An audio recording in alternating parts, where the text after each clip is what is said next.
Let me guess, you've came across hundreds of free resources all over the internet and especially on Instagram. You barely opt in or actually pay attention to most of them because they're mostly just some crappy free training courses which lead into an upsell or a setter trying to rinse you out of everything you have.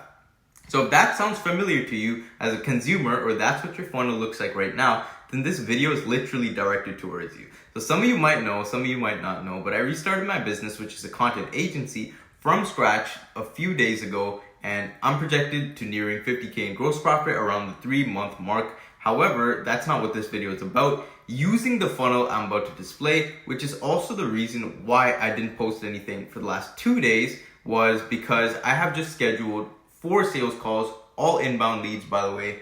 Boom, right here, if you can see that on the calendar. So I have one booked today as well, but that's on my phone. And that's just 4 days after launching my offer. And also the framework I will be using to scale up to 100K a month while maintaining first principle simplicity and keeping everything super basic so that everyone with half a brain can actually understand. So today I want to dissect the leanest funnel that you've ever seen. It doesn't involve any landing page, website, crazy opt-in webinar, email list, any phone numbers, any of that stuff. This is all because I was scrolling the other day and I came to the realization that every single creator, agency owner, coach out there has their own coaching program, their own free guide to start working with them, to the point that their CTAs aren't even compelling. Some people also be trying to sell you like some random low ticket stuff, like a guide on what works as a content creator, or animated clips, icon packs, literally any small information product you can think of. Someone offers it as a CTA after their short form video, funneling you into eventually buying a higher ticket program. So many people have done this that in the last few years, to the point that this model has literally completely desensitized viewers and people that could actually potentially resonate with your message. So to get around this issue, we see that the world of storytelling and relatable storytelling is taking off on Instagram as we're talking here. So storytelling even doubles as a means of selling a free community opt-in instead of some crappy training. And this can be described beautifully by a quote, which is, "People buy not when they understand you, but when they feel understood." And this concept 4 years ago, around the time that $100 million offers dropped, started to be conflated with people buy when you give them value. Like, that's just wrong. People buy when they feel understood. So even in B2B sales, this applies because the wealthy business owners, especially if they're younger, like nowadays, will make emotional decisions if the gap between where they are and where they could be, or where you can get them, is actually big enough, and the results speak for themselves. So the truth is that nobody actually cares about your free stuff alone or your courses unless you frame it the right way. So if you actually want to be different and take it one step further from that storytelling stuff and actually get people to understand you and your personality as a human being through a sort of like parasocial relationship and not only a business perspective, then you will actually start resonating with people and converting like crazy, to the extent that people legit show up on your sales calls, pitching you on why they want to work with you or why they should be able to do that, so that in return you can actually solve their pain points. Then after the consumer buys emotionally, it becomes your job to make them justify that purchase with logic because you actually have good service delivery. And in order to make this practical, I'm going to show you the actionably implementable way to capitalize on this trust recession that we're in, which is through this funnel, which is called the neuro-emotional persuasion funnel. So this is obviously derived or taken from the NEPQ sales framework, which teaches the consumer how to meet the buyer where they're at. So first, we're gonna be going over what your ideal customer definitely wants and then what they most definitely do not want. And then after you understand that, then the reason behind why the funnel is built the way it is will become far more clear. And then you can run away and use the same ideas in the rest of your business. The concise version of this funnel is also linked in a Google Doc below, so you can like implement it instantly. And no, this is not some like BS ChatGPT free value stuff. I actually genuinely put like word for word examples of what I genuinely did and what worked for me, also for booking those sales calls. So boom, this right here, this guy, this is your ideal prospect, all right? And he's sad as hell. And he or she is beautiful and deserves better than whatever the hell they're currently getting. So we need to first acknowledge and understand that our ideal customer has been pitched a million different things, a million different payment structures as well, and they don't want any of that stuff anymore. More specifically, The things your ideal customer doesn't want consist of 1, yap sessions, which can be defined as lengthy classes of guys staring at 4K cameras telling you what to do with your life. And I might be guilty of this myself, but that's exactly why I studied and learned. Another thing that the ideal customer hates is opting into information just to get more information for more information that's behind a paywall. And that's fine to some extent, but it's like the model of a setter trying to comfort him and rinse him of everything he has that pushes him away after he's gotten baited for information with false advertising of a crappy training. And then obviously the third thing that we have, which he definitely hates, is an objective and impersonal piece of advice that is not actually emotionally evoking. And an example of that objective advice would be stuff like, here are the top 10 things that you need to do for your business. Best business models to run in 2025. Best sales processes and how you should specifically stick to them objectively. And those 3 things, you want to be avoiding them like the plague, which is done by giving the ideal prospect the things that he actually wants, which are threefold. And the first one is proof of value. Now, this is probably not the kind of value that you're thinking about. It's not free work, and it's definitely not like an unclear load of information hitting him like a pile of trash. So he needs to know that you, the person who he's watching, are valuable before he actually invests anything into you. So you are the face of your business, and so he must get familiar with you until you become valuable from his perspective. So next, he wants your personal stories about how you're executing your business and implementing your processes and where you actually progress from. And then he can decide whether he will actually be able to replicate it or not. So for example, he doesn't care about like the cookie cutter objective, how to fix my sales processes. Instead, he cares about how your sales process works for you.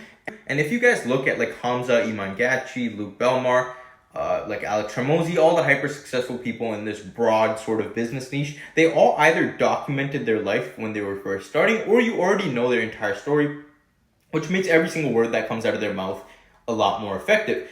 So when I scroll past Alex Hormozi clips, I think like, okay, I know this guy started and failed at 9 businesses and lived in his girlfriend's house when he had literally nothing, and then he scaled up a private equity company to literally $1 billion.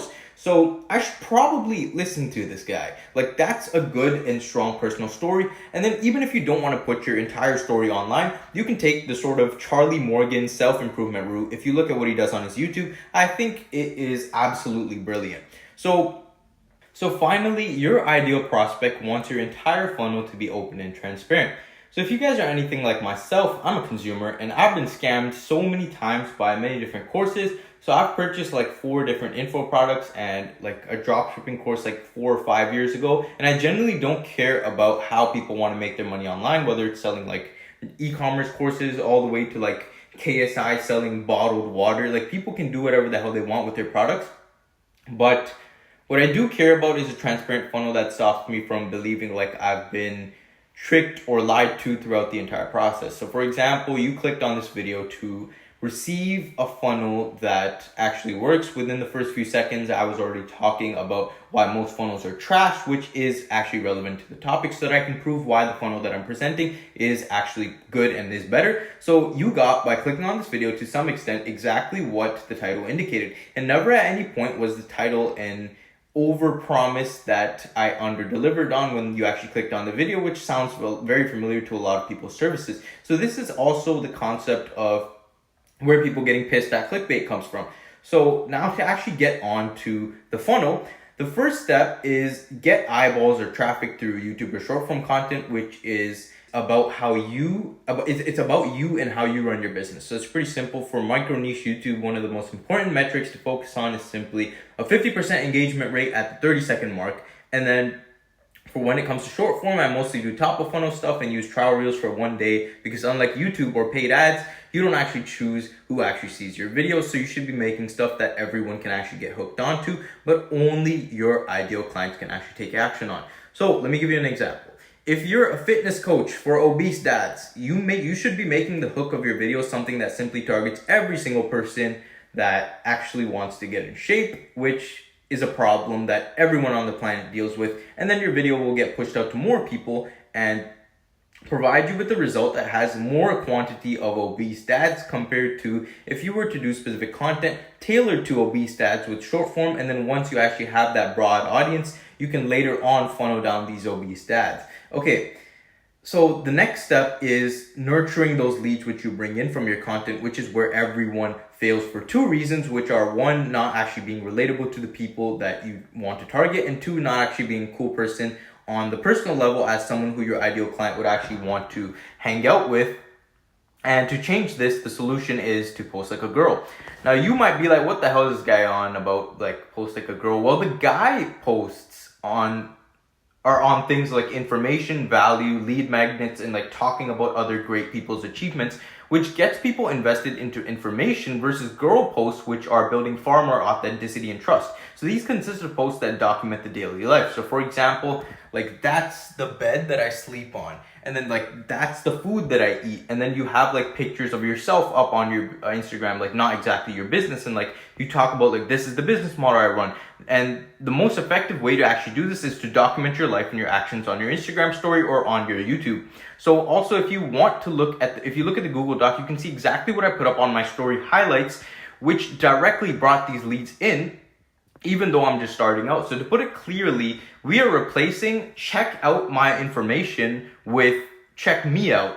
That sounds kind of strange, but like you get the point. So you need to be living your offer and embodying the results, because people deserve to see that something is true and that it works before they actually are asked to believe it. So this means if you're sending a lead magnet to someone, start it off with some of your own social proof regarding your story, and then the information, then the low barrier transparent CTA, and then the last step to this funnel is to send all those people to book a call after you've already showcased your product in a completely transparent manner. So for instance, on this channel, I show off my product and the step-by-step of my content agency, and I don't genuinely believe that it's actually good enough to charge people up front yet, which is why you will get onboarded for free, and I'll work 15-hour days right by your side so that I can actually build those results and earn more of your trust. And then soon the price will actually become warranted after I've made you money alongside all my other clients. And then at that point, you might even want to pay me for my input. So the only con or negative to this is that you actually need to build something good, which takes time and effort, and a lot of people don't want to do it. And everyone, myself included, is so tired of being told what to do, and people instead need to hear about you and what you are doing, and then how you actually do that and what it's done for you, including all of the damaging admissions, which are like the negatives or bad things about you, which allow you to build that trust. And everyone knows that I was basically a entrepreneur for the last 4 years until I actually paused my premature 4-hour work week and started this documentation journey, posted my first few terrible trash videos, did proper outbound and all that stuff. Everyone knows I have like a random ass and scorpion on my desk for no reason. So these are the things that actually build trust. And this issue of lack of trust will only get worse and worse in today's market. So to summarize this video, step 1, be you. Step 2, get on the neuro-emotional persuasion funnel if you actually care about being trusted. And then your ideal client will actually be happy. He has a smile here, and this is him before when he's getting pitched all types of random shit. He's not happy. And so yeah.